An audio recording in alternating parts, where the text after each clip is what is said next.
بسم اللہ الرحمن الرحیم۔ السلام علیکم۔ آج کے ویڈیو میں ملت جس طرح کے کنفیوژن کے شکار ہے اس پر آپ سے کچھ گفتگو کرنا چاہتا ہوں۔ اس وقت بھارت کی جو مسلمان ملت ہے اس کا سب سے بڑا مسئلہ یہ ہے کہ ملت کو کیا کرنا چاہیے اور کیا نہیں کرنا چاہیے، اس معاملے میں وہ پوری طرح کنفیوز ہے۔ کبھی جوش اور جذبے میں 2 قدم آگے بڑھتی ہے، پھر احساس ہوتا ہے کہ شاید اس نے غلط قدم اٹھا لیا، پھر مایوس ہو کر اسی مقام پر واپس آ جاتی ہے۔ اس طرح ملت کی گاڑی ایک مقام پر کھڑی ہے اور اسے پتہ ہی نہیں کہ کہاں جانا ہے اور کس طرف جانا ہے۔ اسے پرانی دنیا سے نکل کر نئی دنیا میں آنے سے ڈر لگتا ہے۔ اس کے آگے پیچھے دائیں بائیں اوپر نیچے سے زمانہ تیزی سے نکل کر بھاگا جا رہا ہے اور وہ آنکھیں پھاڑ پھاڑ کر یہ منظر دیکھ رہا ہے، پھر بھی آگے بڑھنے کی ہمت نہیں کر رہا ہے۔ اس کی یہ سمجھ میں نہیں آ رہا ہے کہ دنیا میں اس کو کس طرح جینا چاہیے۔ وہ دنیا اور آخرت کے درمیان کنفیوز ہے۔ وہ یہ طے نہیں کر پا رہا ہے کہ اسے کون سی تعلیم حاصل کرنی چاہیے اور کتنی تعلیم حاصل کرنی چاہیے۔ وہ دین اور دنیا اور دینی یا دنیاوی تعلیم کے درمیان کنفیوز ہے۔ دولت مندی بہتر ہے یا فقر و توکل بہتر ہے، اس مقابلے میں وہ کنفیوز ہے۔ قوموں کے درمیان طاقت کا توازن کیسے برقرار رکھا جائے، دوستی اور دشمنی کا کیا معیار ہوگا، انسانیت، خدمت اور خیر سگالی کی صورت کیا ہوگی،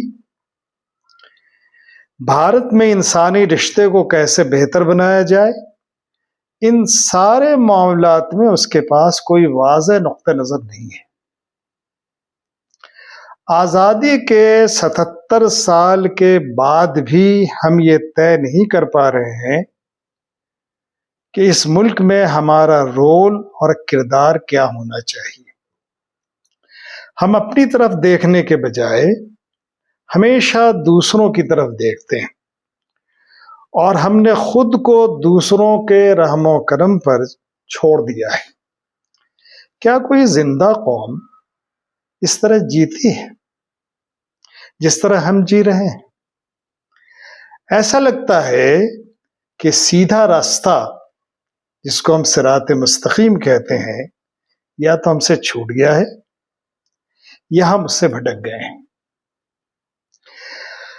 ہم اللہ پر، رسول پر اور قرآن پاک پر ایمان رکھنے والے لوگ ہیں۔ اللہ نے اپنے رسول اور اپنی کتاب کے ذریعے ہمیں قیامت تک ہر طرح کے حالات اور مسائل میں ہماری رہنمائی کا واضح نقشہ بتایا ہے۔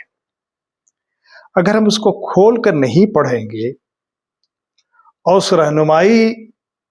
سے رہنمائی نہیں لیں گے تو ہمارا یہ کنفیوژن کبھی دور نہیں ہوگا اور ہم علم اور یقین کی روشنی میں آگے نہیں بڑھ سکتے۔ آپ قرآن کھولیے، قرآن بتائے گا دنیا جائے علم، جائے عمل اور آخرت کی کھیتی ہے۔ ہمیں نہ دنیا چھوڑنی ہے اور نہ آخرت، بلکہ دونوں کی بہتری حاصل کرنے کی کوشش کرنا ہے۔ ہر وہ علم سیکھنا، سکھانا اور جاننا ہے جو علم نافع ہے، جس سے خود ہم کو ذاتی طور پر اور ساری دنیا کو مجموعی طور پر فائدہ مل سکتا ہے۔ غربت افلاس کے مقابلے مال و دولت کا حصول بہتر ہے۔ اس کے ذریعے شخصی ضروریات اور دینی ملی تقاضے پورے ہو سکتے ہیں۔ عورت اور مرد دونوں برابر ہیں، خلاف آدم میں برابر کے شریک ہیں، دونوں کی ذمہ داری جواب دہی برابر ہے، دونوں کا عذاب و ثواب برابر ہے۔ اس لیے دونوں کو ترقی، تعلیم اور اجتماعی ذمہ داریوں کی ادائیگی کے لیے یکساں مواقع میسر ہونے چاہیے۔ کوئی کسی سے کمتر نہیں ہے۔ دنیا کی تمام قومیں ہماری مخاطب ہیں۔ ان کی خدمت، عزت، خبرگیری، ان کے ساتھ انصاف، فراخ دلی اور حسن سلوک ہم پر لازم ہے۔ کسی کو دشمن ماننا اور دشمن سمجھنا غلط ہے۔ دوست ہے یا دشمن، انصاف کرنا لازمی ہے اور ہر برائی کو اچھائی سے بدلنا ہے۔ اسی عظمت اور العزمی کے ساتھ دنیا میں جینا اور مرنا ہے۔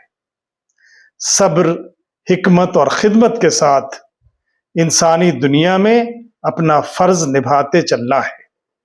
جس طرح ہر رات کی صبح ہوتی ہے، اسی طرح اس رات کی بھی صبح ہوگی۔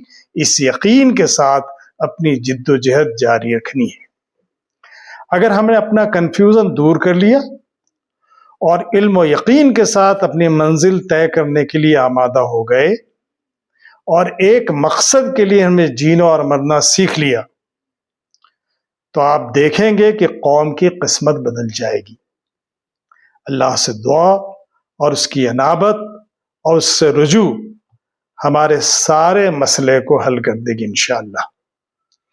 بھائیوں، بہنوں اور عزیزوں، میں یہ جو ویڈیو بنا رہا ہوں، اس کا مقصد نہ ناموری ہے اور نہ مال و دولت کا حصول ہے۔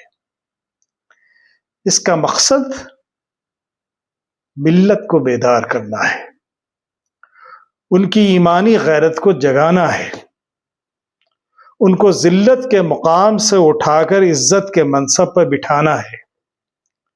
قرآن پاک میں اللہ کا ارشاد ہے کہ اللہ کسی قوم کی حالت اس وقت تک نہیں بدلتا ہے جب تک کہ وہ خود اپنی حالت کو بدلنے کے لیے تیار نہیں ہوتی۔ لہذا قوم کو اپنی حالت بدلنے کے لیے تیار کرنا ہے۔ آپ ہماری اس کوشش میں شریک ہوں اور میرے ویڈیو کو اتنا لائک اور شیئر کریں کہ لاکھوں لوگوں تک یہ پہنچے، تاکہ صاحب یقین لوگوں کی جماعت کھڑی کی جا سکے، جو واضح علم و ہدایت کی روشنی میں اپنی بگڑی سنوارنے کے لیے آگے آئے۔ یہی کچھ ہے ساقی متاع فقیر، اسی سے فقیری میں ہوں امیر، میرے قافلے میں لٹا دے اسے، لٹا دے ٹھکانے لگا دے اسے۔ انہی الفاظ کے ساتھ اپنے بھائی ابوذر کمال الدین کو اجازت دیجیے۔